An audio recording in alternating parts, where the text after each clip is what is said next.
Hi hello నమస్తే everyone. ఈ వీడియోలో నేను ఏపీలో ఏడబ్ల్యూ ఎగ్జామ్ ఎలా క్రాక్ చేశాను అనేది I want to share my experience so that అది మీకు యూస్ఫుల్ అవుతుందని. బిఫోర్ దట్ నా బ్యాక్గ్రౌండ్ ఏంటంటే బీటెక్లో నేను చాలా యావరేజ్ స్టూడెంట్ని. I have many backlogs that you can even imagine.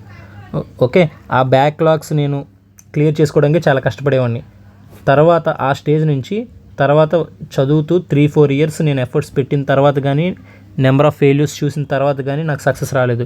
And success అనేది అంత కష్టపడిన తర్వాత వచ్చిన సక్సెస్ కాబట్టి నాకు ఫ్లూక్లో రాలేదు. This is my third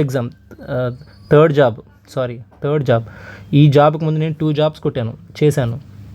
okay, so ఇన్ని ఫెయిల్యూర్స్ చూశాను కాబట్టి I feel I'm the right person to guide you. ఇంకా మనకి జస్ట్ 30 డేస్ ఉంది. 30 డేస్, ఇది జూలై 22.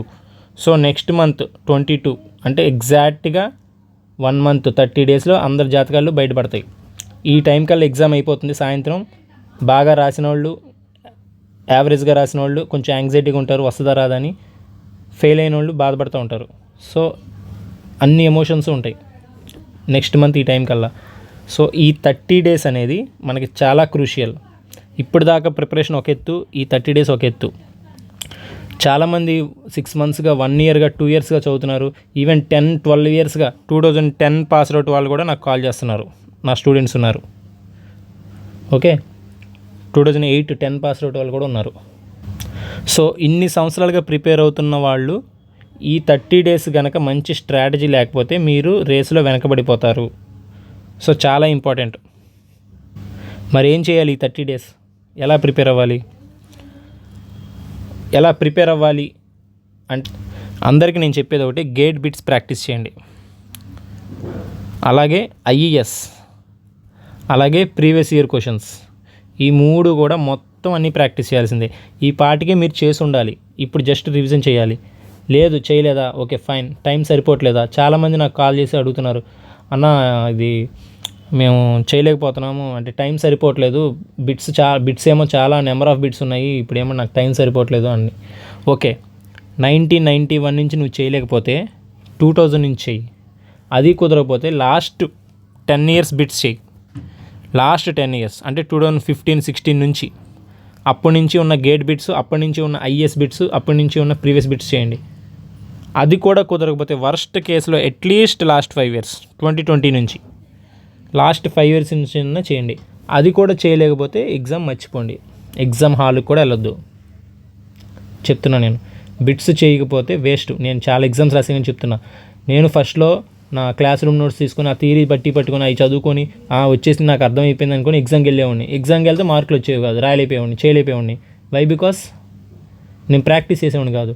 ఇప్పుడు మీరు ఫార్ములాస్, కొంతమంది అనుకుంటారు ఫార్ములాస్ రాసుకొని ఫార్ములాస్ చదువుకొని వెళ్ళిపోతాం ఎగ్జామ్లో నిన్ను ఫార్ములా అడగడు. ఎగ్జామ్లో ప్రాబ్లం అడుగుతాడు, ఫార్ములా అడగడు. ఏ ప్రాబ్లంకి ఏ ఫార్ములా వాడాలి, ఎలా వాడాలి అనేది బై ప్రాక్టీస్ వస్తుంది. అది ఎగ్జామ్ హాల్లో తెలియదు. అందుకే నేను అంత స్ట్రెస్ చేస్తున్నా, ప్రాక్టీస్ అని. సరే, నాకు ఎలా వచ్చింది, నా స్కోర్స్ చెప్పాలి కదా.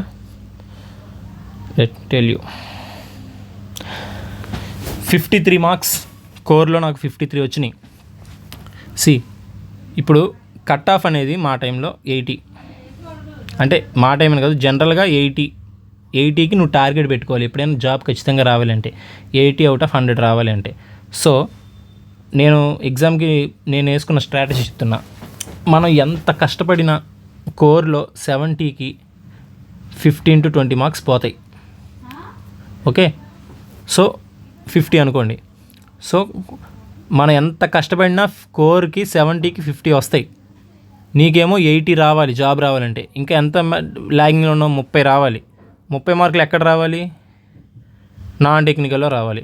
నాన్ టెక్నికల్లో 30కి 30 వస్తాయా? రావాలి. మేము తెచ్చుకున్నాం. నాకు 29 వచ్చినాయి, ఇది 53 వచ్చినాయి. సో కట్ ఆఫ్ 80 అనుకుంటే నువ్వు 20 మార్క్స్ కన్నా ఎక్కువ పోగొట్టుకోకూడదు అనుకుంటే కోర్లోనే 17 మార్కులు పోయినాయి. సో నాన్ టెక్నికల్లో 3 కన్నా ఎక్కువ పోకూడదు. నాకు ఒకటే పోయింది. And this got me job. Okay, so నేను నాన్ టెక్నికల్ కోర్స్ ఇస్తున్నా కాబట్టి, నేను పీడిఎఫ్ కోర్సు అమ్ముకుంటున్నా కాబట్టి నేను నాన్ టెక్నికల్ ఎండోస్ చేయట్లేదు. ఎందుకు చెప్తున్నానో వినండి. ఇప్పుడు 53 వచ్చింది కదా, మిమ్మల్ని మెట్లు ఎక్కమన్నాం, తిరుపతి కొండ ఎక్కమన్నాం, మిమ్మల్ని ఎక్కమన్నప్పుడు ఫస్ట్ కొన్ని మెట్ల వరకు ఫాస్ట్గా ఎక్కేస్తాం.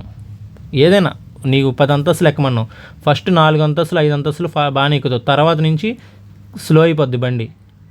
ఇంకా నేను 100 ఫ్లోర్లు ఎక్కమంటే 50 ఫ్లోర్లు ఎక్కిన తర్వాత ఒక్కొక్క మెట్టు ఎక్కాలంటే ఎంత కష్టంగా ఉంటుంది.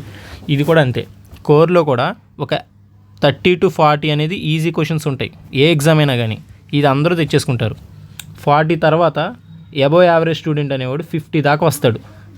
50 తర్వాత నీకు ఒక్కొక్క మార్కు పెరగాలి అంటే 50 మార్క్స్ ఇన్వెస్ట్ చేయడానికి నువ్వు ఎంత టైం, 50 మార్క్స్ స్కోర్ చేయడానికి నువ్వు ఎంత టైం ఇన్వెస్ట్ చేసావో కానీ, తర్వాత 51, 52, 53 ఇలా ఒక్కొక్క మార్కు పెరగడానికి నువ్వు ఇన్వెస్ట్ చేయాల్సిన టైం చాలా ఉంటుంది. అది సరిపోదు, ఇప్పుడున్న టైం సరిపోదు. ఓకే, సో అంటే చాలా డిఫికల్టీ. అదే టైంలో 50 దాకా వచ్చిన తర్వాత మిగతా స్కోర్ నీకు కావాల్సింది 25 to 30. ఇది ఎక్కడ తెచ్చుకోవాలి అంటే నాన్ టెక్నికల్లో 90% స్కోర్ చేయడం ఈజీ. అంటే ఫర్గెట్ అబౌట్ జనరల్ అవేర్నెస్, ఇది పక్కన పెట్టండి, కాసేపు పక్కన పెడితే జనరల్గా చెప్తున్నా 30కి 29, 30 తెచ్చుకోవచ్చు ఓన్లీ యాప్టిట్యూడ్ రీజనింగ్ ఉంటే. కానీ మన bad luck or good luck, whatever. Good luck ఎందుకంటానంటే జనరల్ అవేర్నెస్ అనేది నీకొక్కడికే టఫ్ కాదు, అందరికీ టఫే. నీతో పాటు ఎగ్జామ్ రాసిన ప్రతి ఒక్కడికి టఫే. ఎవరికైతే జనరల్ అవేర్నెస్ ఈజీనో 7 out of 7 వస్తాయో వాడికి కోర్లో 50 కాదు కదా 40 కూడా రావు. వాడి బ్యాక్గ్రౌండ్ అంటే వాడు అంతకుముందు కోర్ చదవాల, వాడు ఇప్పుడు ఫ్రెషర్, వాడు ఏదో గ్రూప్స్ ఏదో చదువుకుని ఉండొచ్చు. నేను ఎలక్ట్రికల్ చదివాను కాబట్టి రాస్తుండొచ్చు, బీటెక్ ఎలక్ట్రికల్ చేశాను కాబట్టి రాస్తుండొచ్చు. కానీ వాడు చదువుకుంది గ్రూప్స్, వాడు 7 out of 7 గ్రూప్స్ వాళ్ళు కూడా ఈవెన్ 7 out of 7 స్కోర్ చేయలేరు. పోనీ చేశారు అనుకుందాం, వాడు 7 out of 7 తెచ్చుకున్న జనరల్ అవేర్నెస్లో, కోర్లో వాడికి 40 కన్నా ఎక్కువ రావు. సో వాడిని కాంపిటీషన్ కాదు. కాబట్టి జనరల్ అవేర్నెస్ ఉందని, ఈ కంప్యూటర్ అవేర్నెస్ ఉందని ఏం భయపడద్దు. అందరూ ఒకే తాచులో ముక్కలేదు అంటారు కదా, సామెత గుర్తులేదు. అందరూ ఒకే దాంట్లో నడుస్తున్నాం, మనం ఒకే బోట్లో ప్రయాణిస్తున్నాం. సో దానికి భయపడద్దు. యాప్టిట్యూడ్ అనేది 8 out of 8 you have to score, వేరే ఆప్షన్ లేదు. దీన్ని నువ్వు లైట్ తీసుకోవడం లేదు. అలాగే రీజనింగ్ కూడా 5 out of 5 స్కోర్ చేయాల్సిందే. ఓకే, ఎందుకంటే అవి లిమిటెడ్ సిలబస్, లిమిటెడ్ ప్రాక్టీస్తో మీకు వచ్చేస్తాయి. నెక్స్ట్ కంప్యూటర్ ఎడ్యుకేషన్ కూడా నేను ఇచ్చాను PDF, నీకు ఆ బిట్స్ చేస్తే సరిపోద్ది. లేదా మీరు ఏదైనా కాంపిటేటివ్ ఎగ్జామ్ సంబంధించిన previous computer exams, computer awareness bits practice చేసుకోండి, సరిపోద్ది. It's more than enough. Okay, next English కూడా if you can put some efforts, English కూడా 4 to 5 మార్క్స్ గెయిన్ చేయొచ్చు. ఏం లేదు, ఏదైనా ప్రీవియస్ క్వశ్చన్స్ చదవడమే, బైహెడ్ చేసేయండి. ఈ టైంలో నేను బైహెడ్ చేయమని చెప్తాను, ఎందుకంటే ఇప్పుడు కాన్సెప్ట్ నేర్చుకుని PhD చేసుకునే టైం లేదు కదా. At the end of the day నీకు మార్క్స్ కావాలి. ఎలా వచ్చినాయో దాని అవసరం, నీకు మార్క్స్ వచ్చినా లేదా అని చూస్తారు. కానీ నీకు కోర్లో ఎక్కువ వచ్చినాయా, టెక్నికల్లో ఎక్కువ వచ్చినాయా, పవర్ సిస్టంలో ఎక్కువ వచ్చినాయా, ఇది ఎవ్వరు అడగరు. ఫైనల్లీ నీ స్కోర్ ఎంత, what is your score. So నువ్వు అది ఎలా తెచ్చుకునేది అని అవసరం. కాబట్టి ఇంగ్లీష్ అనుకోండి, ఇడియమ్స్ ఉంటాయి, నెట్లో కొట్టండి, ఒక 100-200 వస్తాయి, చదవండి, బట్టి పట్టండి, ఒక మార్క్ వచ్చేస్తుంది. యాంటోనిమ్స్ ఒక 100 ఎన్నో చదవండి, ఒక మార్క్ వచ్చేస్తుంది. రోజు చూడండి వాటిని, రోజు ఒకసారి చూస్తే గుర్తుండిపోతాయి. ఫస్ట్ డే నీకు కష్టంగా అనిపించవచ్చు, ఓకే, కానీ వదలొద్దు, నాన్ టెక్నికల్ వదలొద్దు. అలానే నేను మార్నింగ్ నుంచి సాయంత్రం వరకు నాన్ టెక్నికల్ చదవమనట్లా. జస్ట్ ఆఫ్టర్ 6 PM నుంచి నువ్వు 8కి పడుకుంటావు అనుకో, 8 దాకా చదువు. నువ్వు 10కి పడుకుంటావు అనుకో, 10 దాకా చదువు. నీ ఓపిక. నీ మైండ్ ఫ్రెష్గా ఉన్నప్పుడు టెక్నికల్ చదువు. నువ్వు అలిసిపోయి టైర్డ్ అయిపోయి వీక్గా ఉన్నావు, ఇంకా చదవలేకపోతున్నా, పొద్దున్నుంచి చదివాను అలిసిపోతున్నాను అన్నప్పుడు రిఫ్రెష్మెంట్ కోసం నాన్ టెక్నికల్ చదువు. రిఫ్రెష్మెంట్ కోసం కరెంట్ అఫైర్స్ విను, సరదాగా రేడియో విన్నట్టు విను, కళ్ళు మూసుకొని యూట్యూబ్లో కరెంట్ అఫైర్స్ పెట్టుకొని అవి విను. సో నువ్వు ఫుల్ ఎనర్జీగా ఉన్నప్పుడు కోర్ సైడ్ ఫోకస్ చేసి కోర్ సైడ్ గెయిన్ చేసుకో. నువ్వు వీక్గా ఉన్నప్పుడు కూడా యూ షుడ్ వర్క్. ఎలాగా? Non technical. జస్ట్ లైక్ మీకు చెప్తూ ఉంటారు, స్టాక్స్లో ఇన్వెస్ట్ చేయండి, మీరు పడుకున్నప్పుడు కూడా మీ డబ్బు పెరుగుతూ ఉంటుంది అని చెప్పేసి. ఇది అంతే, నువ్వు వీక్గా ఉన్నప్పుడు కూడా నీ స్కోర్ పెరుగుతూ ఉంటుంది. That is how non technical helps you. So ఇందాక నా బ్యాక్లాగ్స్ గురించి ఎందుకు చెప్పానంటే, మీలో చాలామంది ఇది మన వల్ల కాదు, కష్టం అనుకుంటారు చూసారా ఈ జాబులు, గవర్నమెంట్ జాబులు, వాళ్ళకి మోటివేట్ చేయడానికి చెప్తున్నా. సో ఈ ప్రతి ఒక్కడు ఎవడైనా జాబ్ కొట్టచ్చు. ఇది టాపర్కే అని ఏం లేదు. మా క్లాస్లో టాపర్స్కి ఎవరికి జాబ్ రాలేదు. Okay, for your kind information. So competitive exam అనేది క్లాస్ రూమ్లో మార్క్స్ వచ్చిన వాడికి రావాలని లేదు. దాని స్ట్రాటజీ వేరే, దానికి ఉన్న కమిట్మెంటు, దానికి ఉండే పేషెన్స్, ఆ స్ట్రాటజీ వేరే. సో ఎవడైనా కొట్టచ్చు జాబ్, అది మాత్రం పక్కన పెట్టండి. 0 నుంచి 50 మార్క్స్ జోన్ అనేది రిలేటివ్లీ ఈజీ అండ్ అటైనబుల్ అనమాట, ఎవడైనా తెచ్చుకోవచ్చు. ఓకే, అందుకని gate IAS previous bits practice చేయండి. స్మార్ట్ నోట్ రాసుకోండి. స్మార్ట్ నోట్స్ గురించి చెప్పాను. స్మార్ట్ నోట్స్ ఎలా రాసుకుంటారంటే, మీరు సపోజ్ మీకు ఇప్పుడు బిట్స్ ప్రాక్టీస్ చేస్తున్నారు కదా, బిట్స్ ప్రాక్టీస్ చేసేటప్పుడు ఆ బిట్స్ నుంచి కాన్సెప్ట్ రాసుకోండి. ఇప్పుడు ఒక బిట్ ప్రాక్టీస్ చేశారు, ఆ బిట్లో మీకు ఒక ఫార్ములానో లేదా థియరీ బేస్డ్ కాన్సెప్ట్ ఏదో వచ్చింది, అది నోట్ చేసుకోండి. తర్వాత నెక్స్ట్ బిట్ కూడా షార్ట్గా రాసుకోండి. అలా రాసుకుంటే మీకు ఒక 100 బిట్లు చేసిన తర్వాత ఆ కాన్సెప్ట్లు రిపీట్ అవుతూ ఉంటాయి. ఆ రిపీట్ అయినవి తీసేస్తే, ఫిల్టర్ చేసేస్తే మీ నోట్స్ స్మార్ట్ అయిపోతుంది, షార్ట్ అయిపోతుంది. అదే స్మార్ట్ నోట్స్. ఓకే, దాన్ని రివిజన్ చేసుకోండి. ఆ స్మార్ట్ నోట్స్ని మీరు రివిజన్ చేసుకుంటే మీరు మళ్ళీ బిట్ ప్రాక్టీస్ చేసినట్టే, బిట్ ప్రాక్టీస్ చేయకుండా చేసినట్టే అవుతుంది. So number of times bits practice చేసినట్టే నువ్వు అలా ఫార్ములాస్ చదువుకుంటే, అంటే formulas or concept whatever you have written. Okay, first time మీకు ఎక్కువ పెద్ద నోట్స్ అవ్వచ్చు, కానీ బై ప్రాక్టీస్ మీ స్మార్ట్ నోట్స్ చిన్నగా అయిపోద్ది. ఎలాగంటే, ఇప్పుడు మీకు ఫార్ములా ఉంది. ఇప్పుడు సపోజ్ a+b²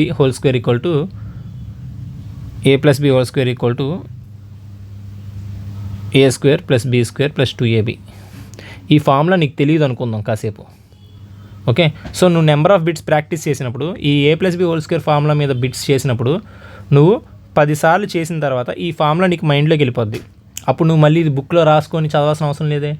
ఈ ఫార్ములా నీకు ఎవరు నిన్ను లైఫ్ లాంగ్ నీకు ఈ ఫార్ములా గుర్తుంటుంది. నన్ను అడిగితే 1 + 3 = 4 అనేది నువ్వు రాసుకొని రోజు చదువుకుంటున్నావా?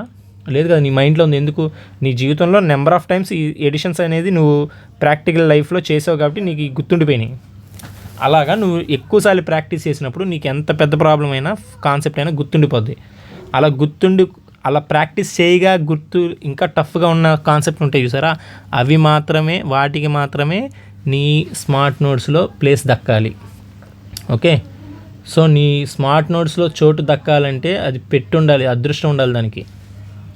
నెంబర్ ఆఫ్ టైమ్స్ ప్రాక్టీస్ చేస్తే ఓన్లీ నీకేదైతే డిఫికల్ట్ అనిపిస్తుందో, నీకేదైతే difficult problem or difficult concept అనిపిస్తుందో అది మాత్రమే నువ్వు స్మార్ట్ నోట్స్లో రాయి. సో దట్ నీ స్మార్ట్ నోట్స్ చాలా చిన్నగా ఉంటుంది. నువ్వు నెంబర్ ఆఫ్ టైమ్స్ రివిజన్ చేస్తావు. రివిజన్ చేయడానికి తక్కువ టైంలో ఎక్కువసార్లు రివిజన్ చేయడానికి నీకు అవుతుంది.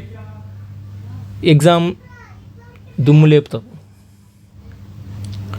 సో 50 దాకా రావడం ఈజీ, 50 తర్వాత కష్టం అవుతుంది. సో నెగిటివ్ మార్కింగ్ లేదు మనకి.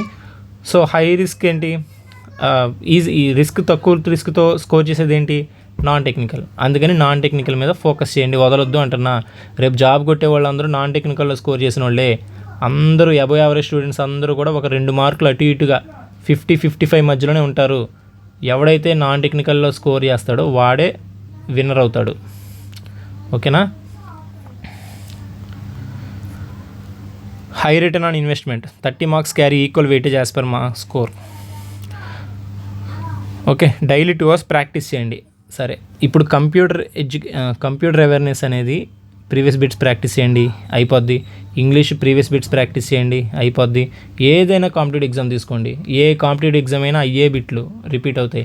ఇంగ్లీష్ అంటే తిప్పి కొడితే ఒక 100 ఉంటాయి ఏమో, సినోనిమ్స్, యాంటోనిమ్స్, అయ్యే చదవాలి, అవే రిపీట్ అవుతాయి. అవి చదివితే నీకు ఒకవేళ నువ్వు చదివిన 100లోంచి లేకపోయినా ఆప్షన్స్ ఉంటాయి, 4 ఆప్షన్స్లో 3 నీకు తెలిసినవి ఉంటాయి. You can eliminate it easily. Okay, idioms ఉంటాయి, ఒక 100-200 ఉంటాయి మహా అయితే.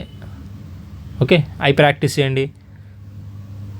కంప్యూటర్ అవేర్నెస్ అయినా అంతే, ప్రీవియస్ బిట్స్ చేస్తే సరిపోద్ది. మ్యాక్సిమం జాబ్ చేసేవాళ్ళు అయితే ఇంకా ఈజీగా పెట్టేస్తారు ఏ ప్రిపరేషన్ లేకుండా. ఎందుకంటే వాళ్ళకి MS ఆఫీస్ కానీ, ఎక్సెల్ కానీ వాటి మీద షార్ట్ కట్స్ ఇవే అడుగుతాడు, అవి పెట్టేయచ్చు. ఏదో హార్డ్వేర్ మీద 1-2 వస్తాయి, అవి మీరు బిట్స్ ఒకసారి చూసుకుంటే సరిపోద్ది. నేను ప్రొవైడ్ చేశాను మెటీరియల్, మంచి రెస్పాన్స్ వచ్చింది కంప్యూటర్ మెటీరియల్కి. Next aptitude you have to score 8 out of 8, వేరే ఆప్షన్ లేదు. రీజనింగ్ 5 out of 5, వేరే ఆప్షన్ లేదు. మీకు జాబ్ రావాలంటే కొట్టాల్సిందే. ఓకే, ఇంకా మిగిలింది ఏంటి? General awareness. జనరల్ అవేర్నెస్ అనేది చాలా పెద్ద సిలబస్. ఓకే, సో అది స్మార్ట్గా ప్రిపేర్ అవ్వాలి. తక్కువ టైంలో తక్కువ చదివి వీలైతే మార్కులు 3-4 మార్కులు తెచ్చుకుంటే చాలా గ్రేట్ ఈ టైంలో. ఓకే,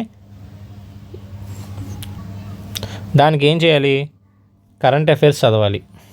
కరెంట్ అఫైర్స్ సరదాగా కరెంట్ అఫైర్స్ వినండి. సరదాగా పడుకొని నైట్ పడుకునే ముందు యూట్యూబ్ పెట్టుకొని కరెంట్ అఫైర్స్ సరదాగా వినండి.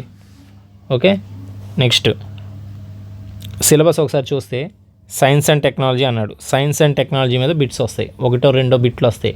లైక్ ఇస్రో అచీవ్మెంట్స్ మీద కానీ, డిఆర్డిఓ మనకు ఉన్నాయి 2 ఇస్రో డిఆర్డిఓ. ఈ 1 ఇయర్లో ఇస్రో ఏం చేసింది, డిఆర్డిఓ ఏం చేసింది, అవి చదివితే దాని నుంచి ఒక బిట్ వస్తుంది. కరెంట్ అఫైర్స్ అంటే ఓకే, కొంచెం ఫేమస్ అయినవి.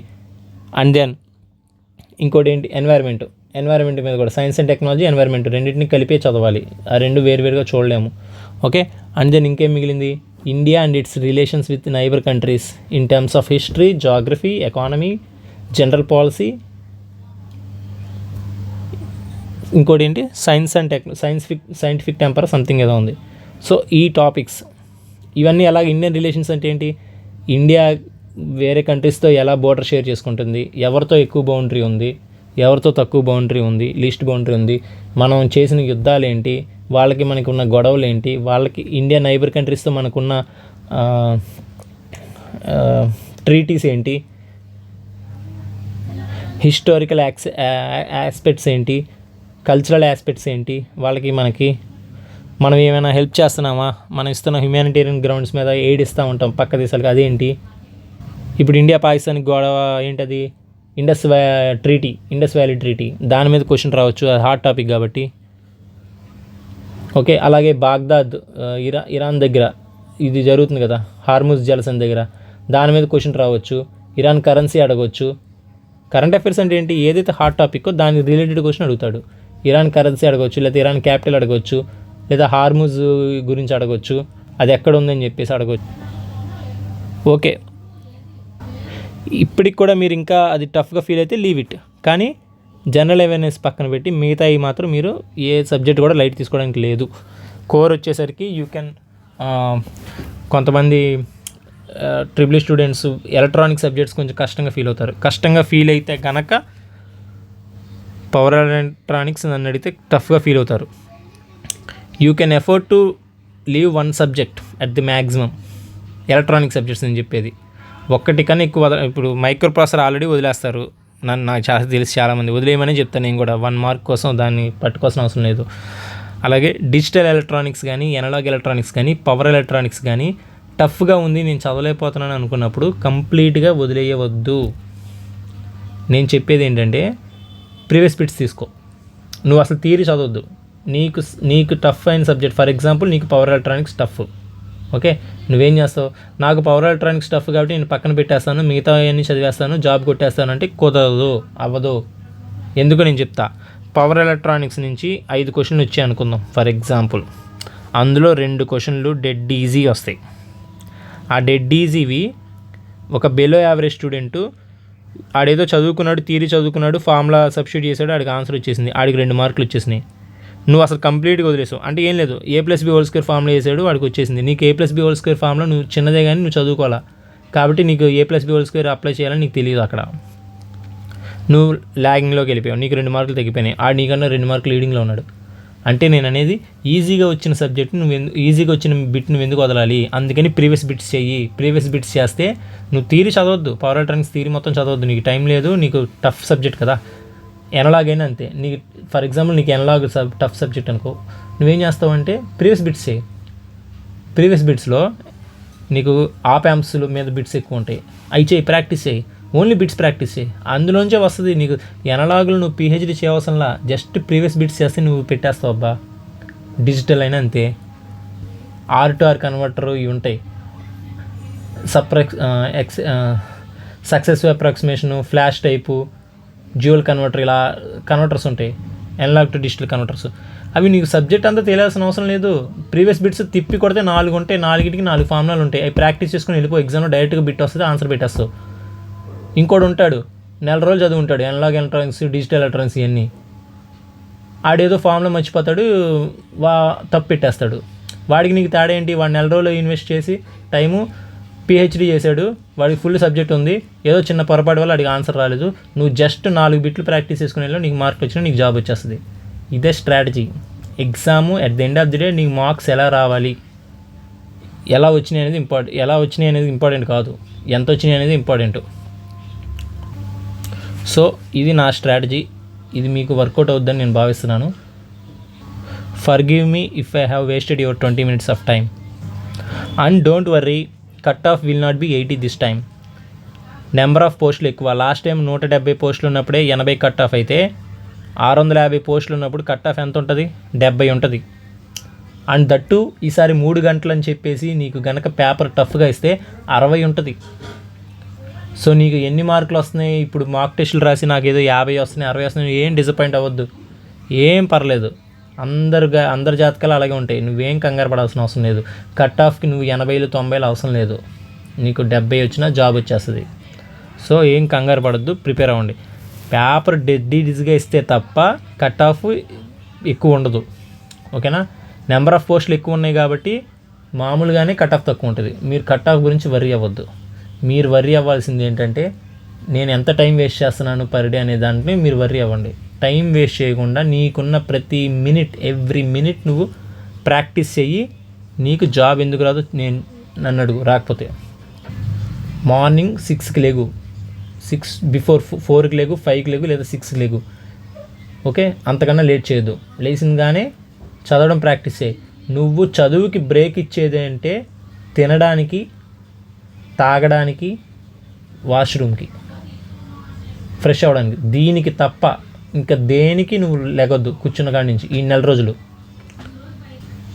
స్మార్ట్ ఫోన్ పక్కన పెట్టేయి. ఇన్స్టాగ్రాము, ఫేస్బుక్ అన్ఇన్స్టాల్ చేసేయి. ఈ 1 month, జస్ట్ 1 month, 1 month నువ్వు సోషల్ మీడియా పక్కన పెడితే నెక్స్ట్ నువ్వు స్టేటస్ పెట్టుకుంటావు, happy to announce that I was shortlisted అని. ఆ స్టేటస్ పెట్టుకోవాలంటే 1 month నువ్వు ఎవడి స్టేటస్లో చూడొద్దు.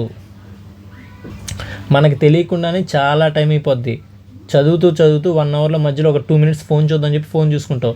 ఫోన్ పెట్టి టైం చూస్తే అరగంట అయిపోయి ఉంటుంది. మనకు తెలియకుండానే చాలా టైం అయిపోద్ది. అండ్ టైం కన్నా కూడా స్ట్రెయిన్ అయిపోతావు, నీ ఐస్ స్ట్రెయిన్ అయిపోతాయి. అది నీ ప్రిపరేషన్ మీద పడుతుంది. స్ట్రెయిన్ అయిపోయిన కళ్ళతో నువ్వు మళ్ళీ బుక్స్ చదవాలి, బుక్స్ చూడాలి, ఎక్కదో చదివింది, నిద్ర వస్తుంది. సో గేట్ బిట్స్ ప్రాక్టీస్ చేయండి, ఐఎస్ బిట్స్ ప్రాక్టీస్ చేయండి, ప్రీవియస్ క్వశ్చన్స్ చేయండి, స్మార్ట్ నోట్స్ రాసుకోండి. ఇదే నేను చెప్పింది షార్ట్గా. ఓకే, నాన్ టెక్నికల్ కూడా వదలొద్దు, స్కోర్ చేసుకోండి. Okay, thank you and all the best.